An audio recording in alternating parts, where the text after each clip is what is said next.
د صحابه کرامو له محمد رسول الله سره له دین سره له اسلام سره څومره مینه محبت او څومره جذبه کې پرته ده. نو کله چې محمد رسول الله صلی الله علیه وسلم هجرت وکړو مدینه منورې ته ولاړی، نو خو الله تعالی دغه پاته چې کوم مسلمانان دي په مکه مکرمه کې، الله تعالی دغه ټول صحابه کرام په دې باندې امر کړي دي چې تاسو به له مکې څخه هجرت و مدینه منورې ته کوئ. مدینه منوره په دې وخت کې یو کوچنی کلی دی، داسې غټ بازار هم نه لري، ډیره آبادي هم نه لري، لیکن د مکې مکرمې له طرفه څخه د صحابه کرامو په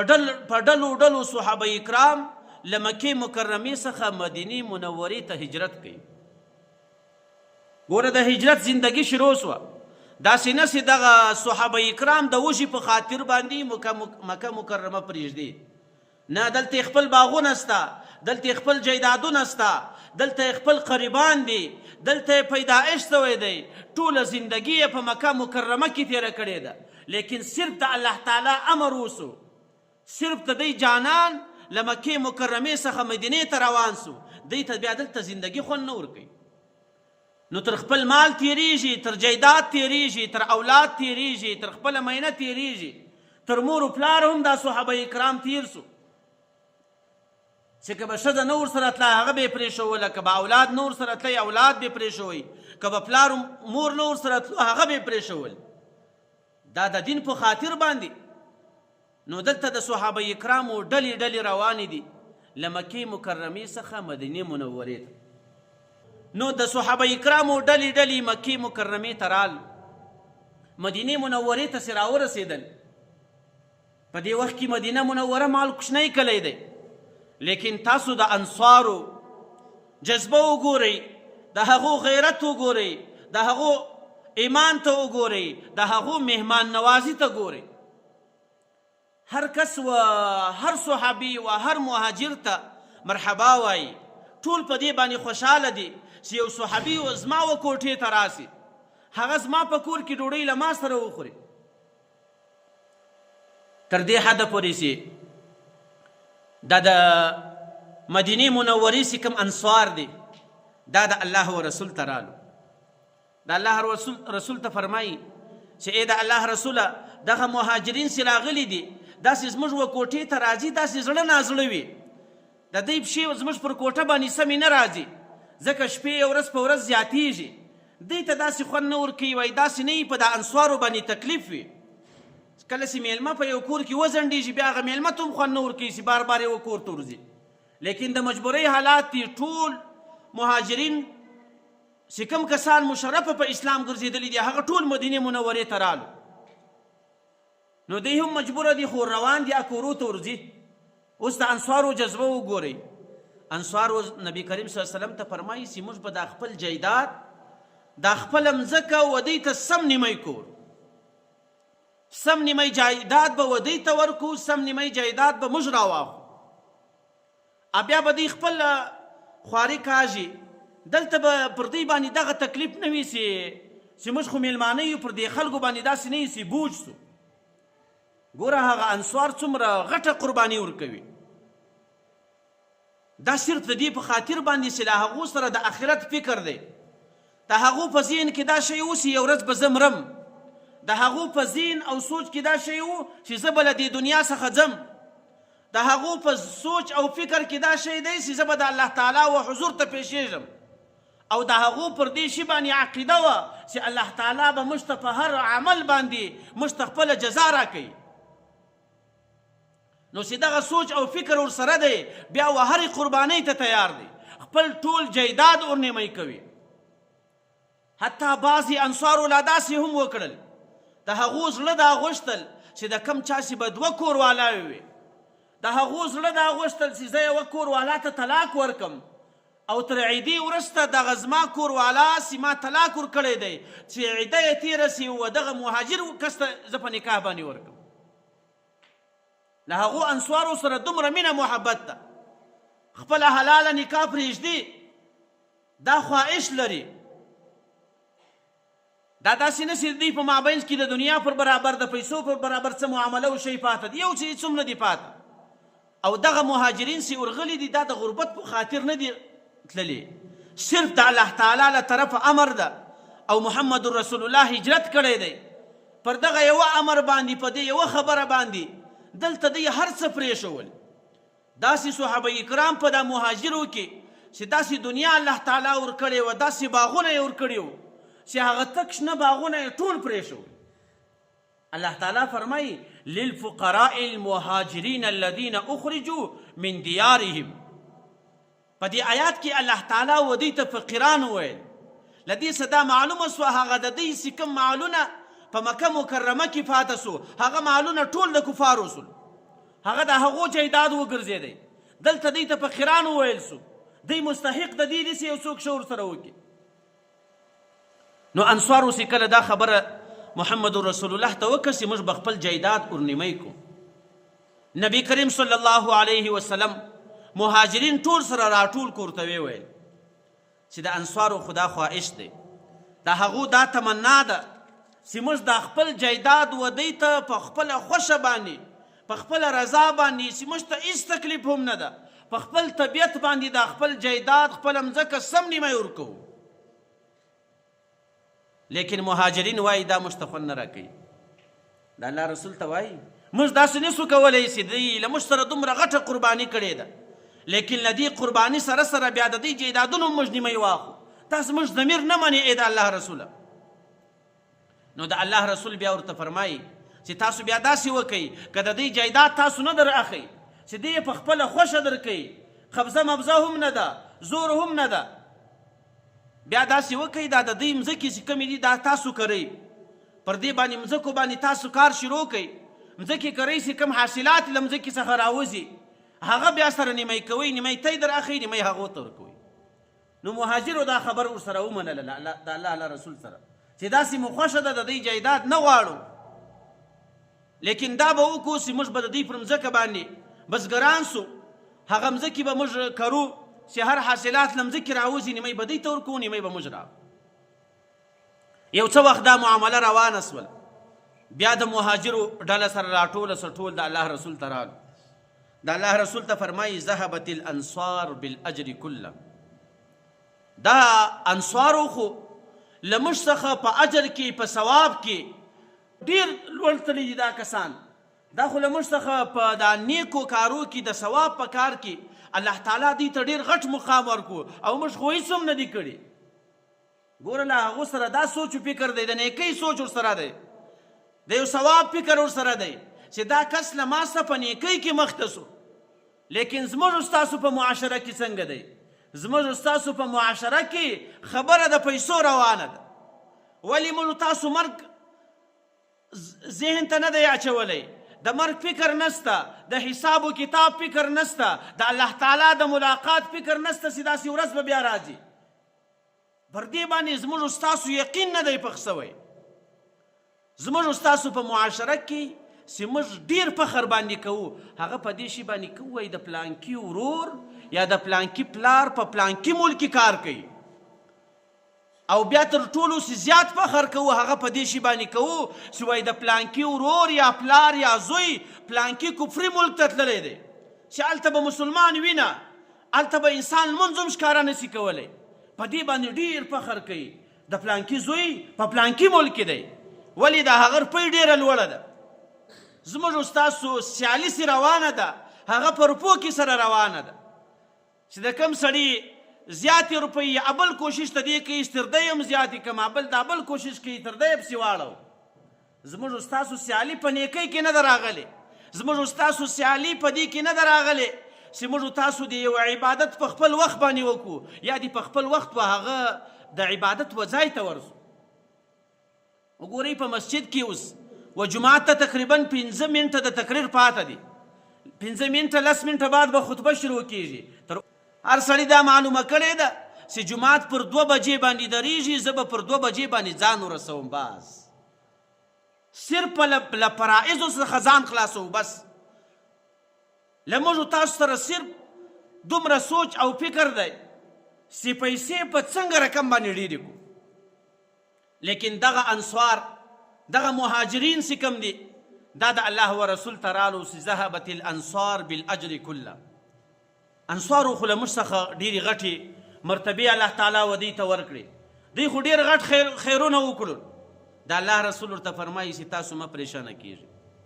تاسو دوه طریقې وکړئ الله تعالی به تاسو ته هم دغونه اجر درکوي لکه ودی ته چې ورکړی ده دوی چې کومه قرباني له تاسو سره کړې ده چې الله تعالی څومره ثواب ورکوي تاسو ته به هم الله تعالی دغومره ثواب درکوي نو دا مهاجر ورته فرمایي چې ای د الله رسوله هغه کوم عمل دی چې موږ له دوی سره وکړو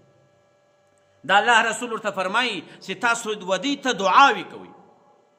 چې کوم نیک کار له تا سره یو څوک وکړي او د خیر کار در سره وکړي له تا سره کومک وکړي په سختو حالاتو کې له تا سره ملګري سي تاسو هغه ته دعا کوئ او دویم عمل دا دی چې تاسو د هغه شکریا ادا کوئ کوم چیرې دغه دوه عمله وکړو الله تعالی به د ستاسو و مینې محبت و جذبې ته وګوري ستاسو د جذبې په نتیجه کې به الله تعالی و تاسو ته هم هغه مقام درکوي لکه کوم مقام چې الله تعالی و انصارو ته ورکړی لیکن زموږ ستاسو په معاشره کې د خپل مفاد دپاره که چیرې موږ له یو چا سره ښه کوو له یو چا سره کومک کوو هغه مو په ذهن او په سوچ و فکر کې یو خپله فایده نیولې وي که هغه فایده ورسره وه بیا هلته کومک روان وي لیکن که هغه شی نه و په دماغ کې بیا هغه کومک هم نه ورسره کوي نن زموږ ستاسو معاشره وګورئ له افغانانو سره څنګه سلوک کیږي پر دې باندې تر اوسه پورې په ټول پاکستان کې یوې پارټۍ م احتجاج نه دی کړی یو سړی نه دی راولاړ سوی چې دلته 40 کاله ګزاره چې کوم چا کړې ده 50 کاله چې کوم چا ګزاره کړې ده هغه کسان په څنګه رقم باندې په کومه طریقه باندې له دې ځایه پسې اخیستل کېږي حتی داسې ګمراهان لا هم شته دا کسان خو دي روان پر لاره دي پر لارې یې ګاډیان اشکولي غله ورته ولاړ دلته د انصارو دغه حال دی هلته انصار خپل جایداد ورته تقسیموي دلته انصار له مهاجرو څخه غلاوې کوي او حتی پر دا باډر باندې لا هم نه پرېږدي له دې چې خو په زور و په لکړه په هر طریقه باندې سبار کو هر څه جایداد چې پاته سولو هغه خو ده دلته پاته سپین ږیري کسان غږېږي سپین ساري غږېږي کوچني ماشومان زاړي فریاد دا څنګه انسانان دي په دې کې څنګه زړونه پراته دي د یوه تر اوسه پورې زړه نه د باندې سوځېدلی چې له دې خلکو سره ولې دومره ظلم کېږي نه پر دې برابر باندې په انصارو کې نه په د حکومت یو پارټۍ نه په عوامو کې یو چا یو جلوس هم نه دی کړی چې له دې سره ولې دا رقم ته کېږي بس هر سړی دا وایي چې په ما څوک کار نه لري بس صحیح بس میم زرما ټوله زما بس د ده ترتیب برابر و د ده ریکارډ برابر و ده ته چا څه نه ویل ده ته څوک نه ودرېدی بس دا دی تر ټولو غټ اسلام بولي تر ټولو غټه مسلماني یې بولي او بلکې داسې موقع پیدا کړه وایي سمې پوښتنې پسې کوي وایي په دې علاقه کې به څوک مهاجر و څوک نه یې سبارېږي بیا یې مځکې ته هم ګوري که یو غوا ورته ولاړه وه هغه د 2 لک روپیو دی په 100,000 روپۍ ځینې اخلي دا خو یو چا ماته وویل هم ولایتي غواس یو چا خرڅوله ویل ډول په 50,000 روپۍ راکړه هغه ویل 2.5-3 لک روپۍ غوا په 50,000 روپۍ دغه شیانو پسې لا هم ګرځي چې یو لرګي ځینې واخلي یو غوا ځینې واخلي یو موټر موټرسایکل ځینې واخلي داسې شی چې هغه یې په کډه کې نه سي بارولی دا ظالمان خلک ورته ولاړ دي هغه ظلم لا هم ورسره کوي دلته یې هم زړه نه باندې سوځي عوام دا رقم ته دي حکومت خو ایسته پرېږده حکومت خو ډنډه راخستې ده هغه خو زما قانون ده بس د ده پر قانون باندې به چلیږي که هر رقم ته چې بس اډر وسو بیا به هغه رقم ته کوي که سردار ده که مشر ده که سپاهي ده که هر سړی ده هغه رقم ته ورسره مني لیکن د صحابه کرامو تاریخ تاسې وګورئ هغه و مهاجرینو ته په کوم انداز باندې ولاړ دي هغه خپل جایداد ور تقسیم کړی ده وایي راسئ خپل جایداد به و تاسو ته درکم او په هره کوټه کې په هر کور کې دومره کسان ناست دي چې حتی د الله رسول د دوی په مابینځ کې د ورورګرولي حکم وکړو یو به بل ته ورور ویل د ورور غوندې ګزاره یې سره کوله لیکن دلته څنګه د ورور ګزاره روانه په اډه کې له ننه څخه 2 ورځې مخکې تللی وم یو پارسیبان راته وایي دوکان یې ډېر ښه ډک و چې یو پښتون تېرېدی ویل کډه مې بار کړې ده کډه مې بار پسخن بې باندې وایي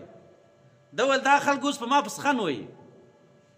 داسې کوم کسان دلته دي د دې باشنده کسان چې دي چې اشر ریکارډ یې پروت دي هغه کسان په سخن باندې وایي یو بول کډه مې بار کړی د روان یم بل به څه ویل زه له ده سره 10 منټه ودرېدم ډول دا ټول مارکیټ ما په تکلیف کوي ولې پارسیبان ده بس دا ځای دی ته معلومیږي چې دا سړی ریکارډ نه لري له هغو څخه داسې غټې غټې ټکانې پاته سولې ټکانې خو پرېږده چې کوم چا له دوی څخه پیسې وړي دي اپورونه چې وړي دي هغو هم لمبرام سې بند کړو دا کسان بس دغه له کوره راوباسي سیده یې پسې روان کړي نور شی نشته بس موږ ته 2 میاشتې وخت درکړو 3 میاشتې وخت درکړو ولې دا 50 کاله جایداد دا 50 کاله زندگی دا په میاشتو 2 میاشتې باندې دا ټول کاروبار ختمیږي یو قانون خو کښېږده یو طریقه خو کښېږده دا حکومت نشه یم حکومت خو کوي چې هر څنګه کوي هغه رقم ته روان ده یا عوام دا رقم ته ورسره کوي د عوامو په سخن دا رقم ته خود به بارېږي دوی داسې قرباني ورکړې ده قرباني تر یو کالو 500 کلو پورې نه ده قرباني دا د ستر اخره پورې به ورسره بیا دغه ته قرباني وایي په اسلام کې د قربانۍ وخت نه دی معلوم چې دې سړي څومره قرباني ورکړې نبی کریم صلی الله علیه وسلم یو وخت له جبرائیل علیه السلام څخه پوښتنه وکړه چې ای جبرائیل الله تعالی سی و ابراهیم ته خلیل الله وایو الله تعالی سی و ابراهیم علیه السلام ته د انبیاو پلار وایو د ده په سلسله کې تر 10,000 زیات انبیا راغلي دي د ابراهیم علیه السلام په نسب کې تر 10,000 زیات انبیا راغلي دي ځکه دته د انبیاو پلار ویل سوی دی دته الله تعالی خلیل ویلی دی محمد رسول الله ورته فرمایي چې ای جبرائیل د دې وجه چې شته چې الله تعالی ودته خپل دوست وایو او الله تعالی ودته د انبیاو پلار وایو دا ډېر غټ لقب ده جبرائیل علیه السلام ورته فرمایي چې دا په دې خاطر باندې چې ابراهیم مهمان نواز و ابراهیم به که غرمه و که ماښام و دغه یې بې ډوډۍ نه خوړله په یو چا پسې به ګرځېدی چې یو څوک پیدا کړي هغه له ځان سره ملګری کړي الله تعالی د دغه عمل په خاطر باندې چې د ضیافت لرئ د میلمستیا لرله د ده کوټه به خلاصوله د ده مهمانخانه دا رقم ته وه چې 4 دروازې یې لرلې څو دروازې 4 دروازې چې میلمه ته تکلیف نه وي چې له هره طرفه راځي او له هره طرفه پسې وځي لیکن زموږ ستاسو په معاشره کې د کوټې دروازې اوس بندې سوي دي د کوټې دروازې له د کور خواته ورکړي وي چې داسې نه میلمه ډایرکټ راځي په کور کې به هر رقم سهولت جوړ وي په هره کمره کې به غسلخانه او لیټرین هر ترتیب برابر وي لیکن د میلمه دپاره به یو شی نه وي بس د کور خونې ته یې تېر کړي د کور خونې ته میلمه تېر شو دویمه ورځ بیا راځي هغسې یوه ګانټه کښېني که د ډوډۍ ټیم وي که د چای ټیم وي هغه باندې هغه ټیم بوج دی ولې خو هلته زنانې یي کور یې کوچنیانې هېڅ ترتیب نه وي نو کومې کوټې سوې هغه هم بندې سوې نو ابراهیم ته چې الله تعالی د انبیاو پلار وایو ابراهیم ته چې الله تعالی خپل خلیل وایو هغه صرف ته دې په خاطر باندې چې دا مهمان نواز و لیکن موږ تاسو ته که یو 2 شپې زیاتې وکړو که 2 شپې زیاتې وکړې بیا شاته خبرې پسې روانې دی خو هم څوک نه لري د ده پلار لا دا رقم تو د ده نیکه لا دا رقم تو بیا 100 پیغورونه ور روانې نو الله تعالی دې په موږ تاسو کې د مهاجرینو او د انصارو صحابه کرامو جذبه پیدا کړي الله تعالی دې موږ تاسو هم په هغه رقم ایمان پر اسلام باندې مشرف وګرځي له هغو سره د اسلام غمو له هغو سره د محمد رسول الله د دین او د شریعت غمو هغو د محمد رسول الله په نقش و قدم باندې ټوله زندگی تیره کړه الله تعالی داسې اعلان په قرآن کې کوي چې رضی الله عنهم ورضوا عنه الله تعالی وایي زه له دی راضي یم دی له ما څخه راضي دي الله تعالی دې په موږ تاسو کې هم داسې ایمان او جذبه پیدا کړي واخر دعوانا الحمد